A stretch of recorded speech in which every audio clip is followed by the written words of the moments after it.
경기 의왕시 과천시 출신의 이소영 의원입니다.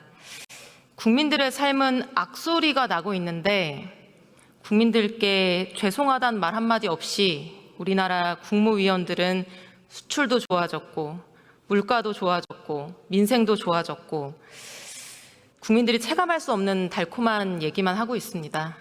저는 우리가 전혀 다른 세상에 살고 있는 것은 아닌가 이런 생각을 하게 됐습니다. 제가 준비한 질의하겠습니다. 저는 오늘 국무총리, 경제부총리, 금융위원장 이렇게 세 분께 우리나라 자본시장, 특히 주식시장에 관련된 질문을 드리고자 합니다. 먼저 국무총리님 나와주시죠. 네, 노고가 많으십니다. 안녕하세요. 총리님, 저는 오늘 아주 중요한 개혁과제 한 가지에 대해서 정부의 입장을 묻고 설득하기 위해서 이 자리에 나왔습니다. 그래서 퀴즈를 내듯이 질문하는 것은 하지 않겠습니다. 대신에 조금이라도 의미 있는 답변을 하기 위해서 노력해 주시면 좋을 것 같습니다. 우리 주식시장이 장기 저성장의 늪에 빠져 있습니다. 그렇죠? 네, 성장 잠재력이 계속 내려가고 있는 게 맞습니다. 네, 세상 모두가 아는 얘기니까 길게 설명하지는 않겠습니다. 우리 코스피 지수가 처음으로 2000선을 넘은 게 2007년입니다. 지금으로부터 17년 전이죠. 지금은 얼마냐? 2500 정도 됩니다. 그러니까 17년 동안 1.3배 정도 성장한 것이고요. 비슷한 기간 동안 일본 니케이 지수는 5배 성장했고 미국 S&P 지수는 6배가 됐습니다. 올해 상승률만 비교해 본다고 하더라도 같은 글로벌 환경에서 S&P나 나스닥은 20% 가까이 상승을 했고 일본과 유럽 시장도 한 10% 정도 되는데 우리 코스피는 불과 0.17%. 코스닥은 지금 전쟁 중인 팔레스타인보다 수익률이 낮다. 어떻게 이럴 수가 있나 이런 놀라움의 얘기들이 이어지고 있습니다. 다 알고 계신 내용이죠? 좀 장기적으로 보셔도 그런 팔레스타인보다도 못한 그런 실적을 보이나요? 지금 현재 시점 말씀하시죠? 주가라는 것은 항상 좀 변동성이 있기 때문에 드리는 말씀입니다. 네, 우리 코스피를 박스피라고 이제 부르는 용어가 있는데요. 17년째 2000대에 갇혀 있는 상황이기 때문에 그렇게 부르고 있습니다.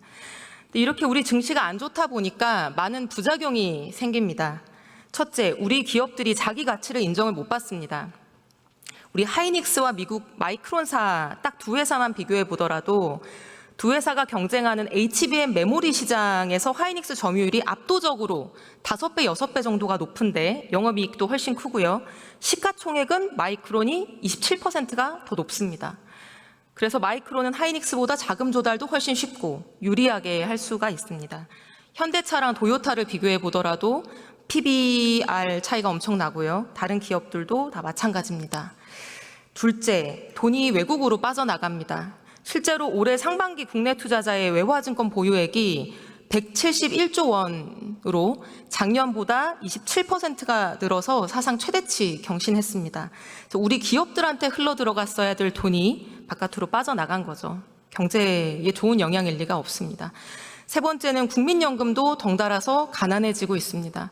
우리 국민연금이 14% 정도 160조 원을 국내 주식에 투자하고 있습니다. 근데 지난 3년간 국민연금이 해외 주식에서의 수익률은 12%였는데 국내 주식 수익률은 0.2%에 불과했습니다. 그래서 기금 고갈 우려를 다 같이 하고 있는 상황이고요. 그래서 총리님, 제가 이제 말씀드린 상황들에 대해서 대체로 알고 계실 텐데 우리 주식시장이 이렇게 저평가되는 게 원인이 뭐라고 생각하십니까? 물론 의원님께서 저한테 여쭤보는 이유는 이게 뭔가 구조적인 문제를 좀 얘기해 달라 하는 말씀이실 거고요. 최근에 이런 테크 기업에 대한 단기적인 이런 변동성이라든지 또는 지정학적 리스크 이런 것은 아니라고 생각합니다. 좀 더 장기적이고 구조적인 그런 차원에서 우리의 주가가 또 증시가 좀 저평가되고 있는 것은 역시 우리는 과거에 계속 투자 쪽에 역점을 둬왔기 때문에 사실 주주에 대한 환원 이런 차원은 상당히 좀 우선순위가 낮았던 거 아닌가 이렇게 생각합니다. 물론 최근에 좀 기업들의 경향이 좀 달라지고는 있습니다만 그리고 좀 더 소액 주주에 대한 이런 배려, 기업 지배 구조 이런 것들이 좀 그동안에 우리가 크게 그렇게 신경을 많이 못 쓴 그런 부분이다 이런 생각이고요. 아무래도 이제 투자가 이루어지다 보면 결국 그 자본의 한계 효율성은 낮아지게 되어 있기 때문에 중장기적으로 본 그런 수익성 이런 것들이 좀 별로 좋지 않은, 그러니까 말하자면 더 혁신과 이런 걸 통해서 계속 새로운 그런 그 성장의 동인을 만들어야 되는데 그런 것들이 좀 부족한 것 같다. 그리고 아무래도 우리의 구조적인 문제인 북한, 또 이 지역의 지정학적 리스크, 이거는 역시 뭐 우리가 부인할 수는 없는 거 아닌가 이렇게 생각합니다. 네, 감사합니다. 경제부총리님 잠깐 나와주실 수 있을까요? 같은 질문을 드리겠습니다. 우리 주식시장 저평가 원인 뭐라고 생각하십니까? 네, 좀 전에 총리님께서 설명하신 거와 뭐 큰 차이는 없습니다만은 기본적으로 주식시장에 상장되어 있는 우리 기업들의 어떤 수익성이나 성장성 측면에서 봤을 때 그 연구에 따르면 아시겠습니다만 우리나라 뭐 자기자본 이익률 이런 것들이 아무래도 좀 선진국에 비해서 좀 부족하고, 그 다음에 뭐 최근에 90년대 이후에 신생 기업들 숫자를 넣고 봤을 때도 그렇게 많지 않거든요. 이제 그런 원인도 하나 있고요.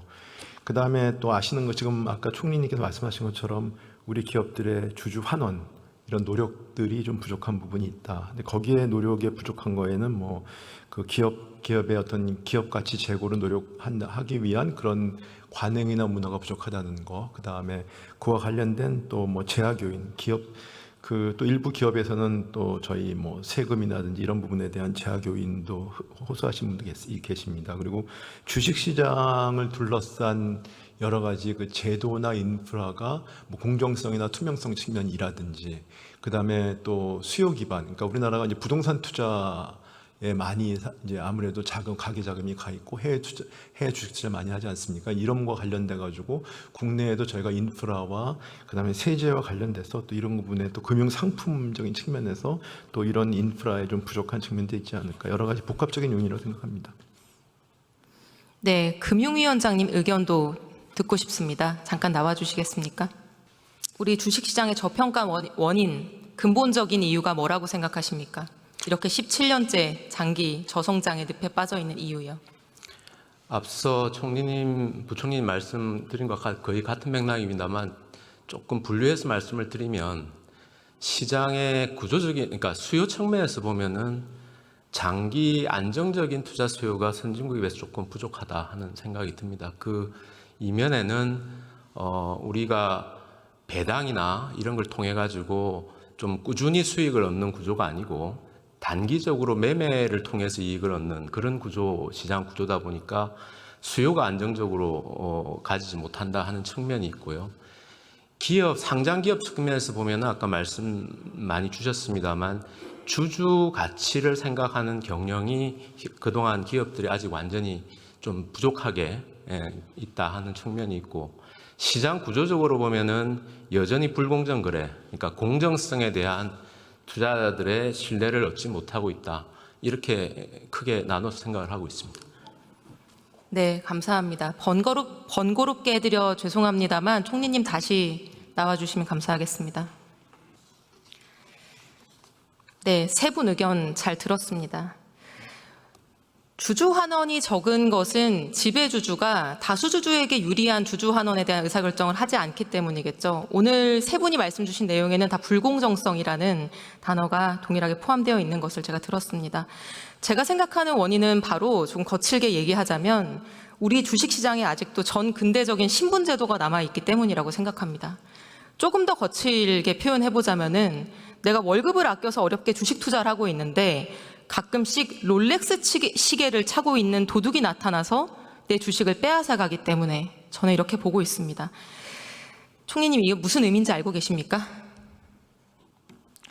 글쎄요, 그게 아마 뭐 최근에 조금 문제가 되고 있는 합병이나 이런 것들을 통해서 좀 불공정한 그런 그 평가의 기초를 둔 그 이익의 어떤 불균형적인 배분 뭐 이런 것들을 말씀하시는 거 아닌가 싶은데요.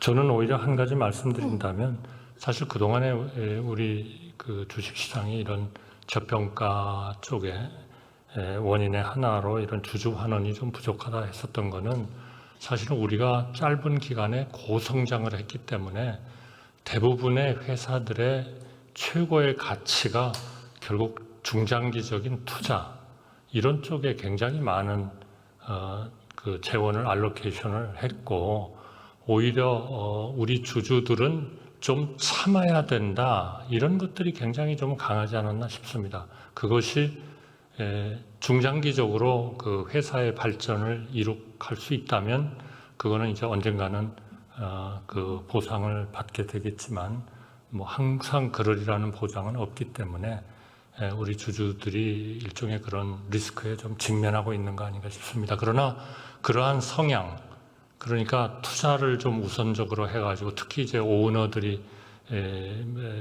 그 처음에 회사를 세웠을 때의 대개의 생각들은 한마디로 얘기하면 배당은 무슨 배당이냐, 전부 다 하여튼 참고 인내하고 계속 투자해가지고 세계 최고의 기업이 될 때까지는 우리 좀 참자. 이런 그 리더십이랄까 이런 것들이 많이 작동하지 않았나 싶습니다. 모르겠습니다. 제가 지금 정확히 지적을 한 건지는요. 네. 배당이 적다는 이유만으로 이렇게 외면을 받고 있는 것 같지는 않습니다. 우리가 모두 1인 1표를 평등하게 가지는 것처럼 같은 주식을 갖고 있으면 동등한 취급을 받아야 되는데 우리는 그렇지가 않습니다. 사례 몇 가지만 보여드리겠습니다. 슬라이드 보여주시면 방금 말씀하신 지금 벌어지고 있는 일입니다. 슬라이드를 띄워주시죠. 두산 밥켓은 영업이익만 1조가 넘는 엄청난 우량 회사입니다. 지금은 두산 에너빌리티 밑에 딸려있는 회사죠. 그런데 두산 오너 일가가 들고 있는 주식회사 두산, 이 지주사는 에너빌리티에 대한 지분은 30%밖에 안 가지고 있습니다. 그렇다 보니 밥켓에 대해서도 간접 지배율이 13% 정도밖에 안 됩니다. 황금 송아지에 대한 지배를 당연히 높이고 싶겠죠. 그래서 지주사가 지분 68%나 가지고 있는 신생회사 로보틱스를 만듭니다. 매출도 얼마 안 되고 적자가 나는, 손실 나는 기업입니다. 그 밑으로 밥켓을 옮기려는 계획을 세웁니다. 이것들 다 상장회사입니다. 원래 최종 계획은 밥켓을 로보틱스 밑으로 옮겨서 로보틱스의 100% 자회사로 만드는 것이었습니다. 근데 로보틱스한테는 이럴 돈이 없죠. 이런 좋은 회사를 살. 그래서 밥켓의 가격은 은근히 낮추고 로보틱스의 가격은 은근히 높여서 합병 비율도 대충 맞춥니다.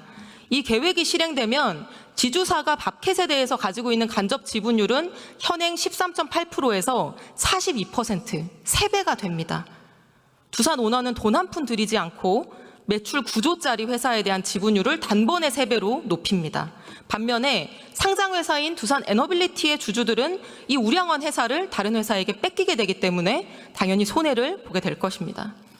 이런 일을 벌이고 있는 두산 에너빌리티의 이사들은 항의하는 주주들한테 야, 열받으면 주식 매수 청구권 행사해서 팔고 나가, 이렇게 통보를 합니다. 여기서 롤렉스 시계를 찬 도둑은 누굴까요? 글쎄요, 당연히 그런 데서 큰 이익을 얻고자 하는 뭐 대주주에 해당되겠죠. 네, 근데 그걸 실행한 거는 에너빌리티의 이사들입니다. 이런 일이 벌어지고 있는데 우리 정부, 우리 금감원은 증권신고서를 반려하는 거 말고는 할 수 있는 일이 없습니다. 왜 그런지 아십니까?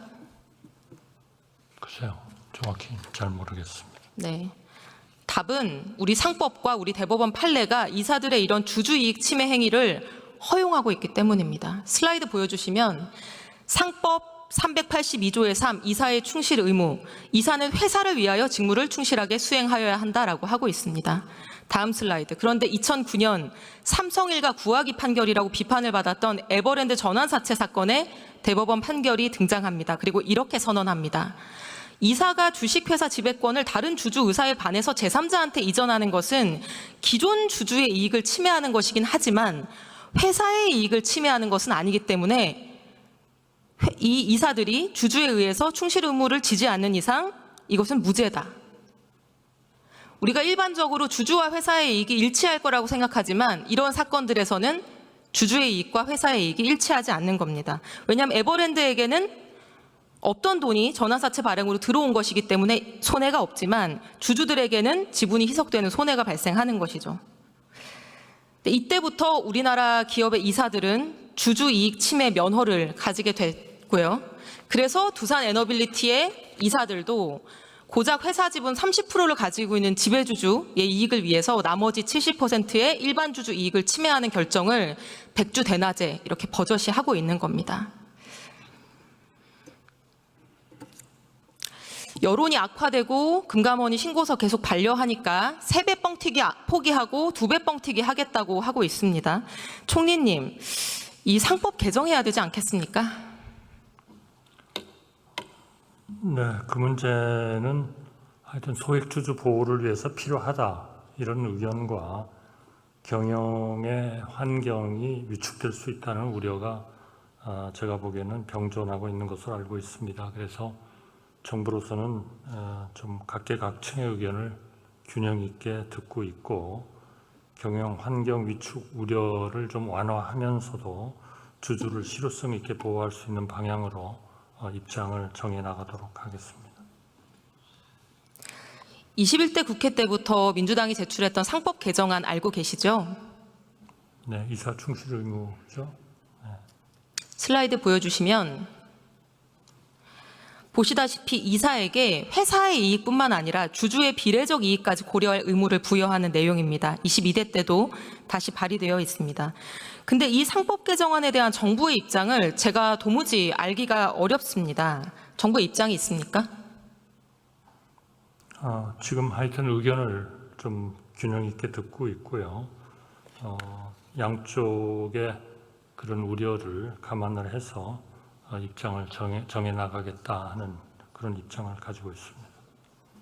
다음 슬라이드 보여주시면 윤석열 대통령께서는 올해 증권시장 개장식에서 이사회가 의사결정 과정에서 소액주주 이익을 책임있게 반영하도록 하는 상법 개정 추진하겠다 말씀하셨고요. 언론이 대통령실에 이게 무슨 의미냐 물어봤더니 상법이 소액주주 등 주주의 비례적 이익에 충실할 수 있도록 개정되어야 된다는 방향성을 언급한 것이다. 이렇게 설명했습니다. 아무리 봐도 제가 방금 소개한 그 충실 의무 확대 규정을 의미하는 걸로 보입니다. 다음 슬라이드. 금융감독원장도 이사 충실 의무 대상이 주주로 확대되어야 된다는 입장은 명확하다 이렇게 얘기했습니다. 제가 아까 얘기한 상법 개정안을 지지하는 입장으로 이해됩니다. 넘겨주시면 법무부는 현 여당 대표이신 한동훈 대표께서 법무부 장관일 당시에 이거 굉장히 획기적인 법안입니다. 이렇게 긍정적으로 평가를 했는데 법무부 공식 법안 의견에서는 반대 취지의 신중 검토 의견을 내면서 원칙적으로 회사 이익과 총주주의 이익은 일치하기 때문에 굳이 개정할 필요가 없다. 이런 의견을 냈습니다. 그러나 아까 제가 그게 달라질 수 있는 경우를 소개해드렸죠.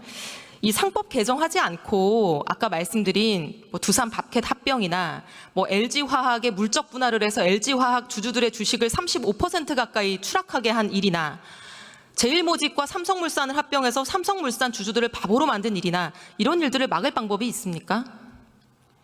글쎄 그런 일들이 새로운 기업의 환경 하에서는 과거보다는 훨씬 더 많이 일어날 가능성이 있다고 생각합니다.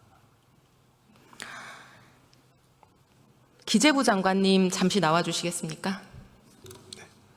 이 상법 개정안에 대한 기재부의 입장은 뭡니까?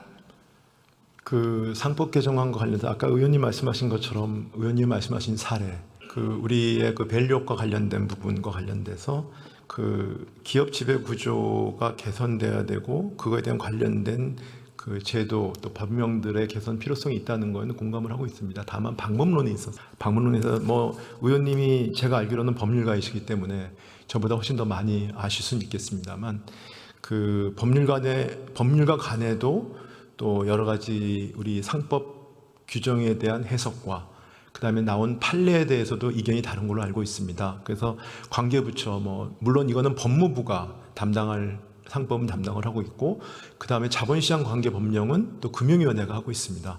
그리고 또 기재부가 저희도 이제 총괄하는 부서이기 때문에 현재 지금 논의를 하고 있기 때문에 논의하고 있고 저희가 적절한 시기에 의원님께 또 국회에 저희 입장을 설명드려야 되기 때문에 지금 제가 구체적으로 말씀드릴 수는 없습니다만, 다만 그 아까 총리께서 말씀하신 것처럼 그 일부에서는 이게 또 경영환경 위축 우려가 있다는 주장도 있고, 또 일부에서는 주주를 실효성에 보호할 해야 된다는 있기 때문에 이걸 좋아하는 방법으로 하되, 또 상법 개정 말씀은 그 상법 체계에 대한 또 주장이 있습니다. 그래서 이게 상법을 어떻게 바꿔야 되는지, 첫째, 바꾼다면 어떤 식으로 바꿔야 되는 것인지, 그 다음에 이걸 실효성을 확보하기 위해서 상법을 바꾸는 것만이 또 모든 것을 해결할 수 있는 것인지, 다른 법령 보완은 어떻게 해야 되는 것인지에 대해서 얘가 굉장히 다양한 의견을 듣고 다양한 대안을 검토 중에 있습니다.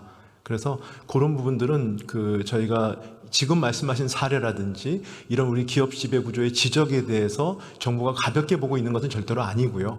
그래서 이런 부분에 대한 제도 개선 노력을 저희가 그 논의를 하고 있고, 조만간 또 저희가 설명을 드릴 기회가 있겠습니다.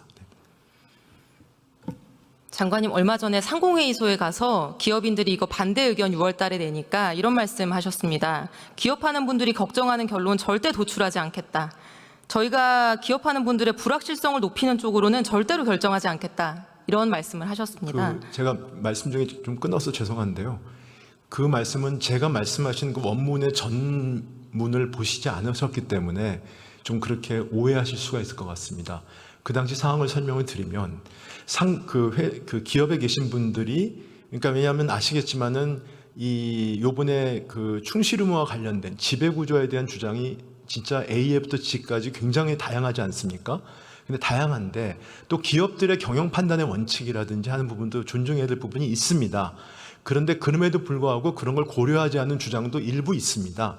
그래서 기업에서 오신 분들이 이건 기업 현실을 너무 모른다라고 그 자리에서 기업인들이 있는 그 모임이었습니다. 거기서 수백 명이 계신 모임에서 제가 답변을 해야 되는데, 정부의 역할은 그런 주장은 양극단이 있는데 양극단이 있는 분들이 논의를 하다 보면 접점이 생깁니다.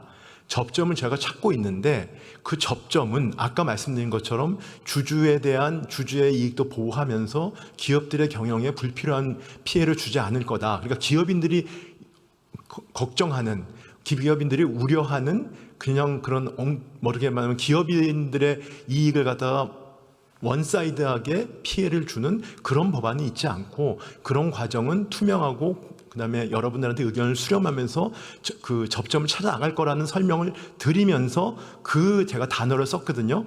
근데 그것만 언론에서는 기업인들의 피해가 가지 않도록 하겠다고 그러니까 정부가 마치 그 주주의 이익이나 그다음에 기업 지배 구조의 개선을 완전히 그 경영계의 측면에 서가지고 저희가 판단을 한다라고 의원님도 오해를 하셔서 저한테 질문을 하시는 건데, 그건 절대로 그렇지 않습니다.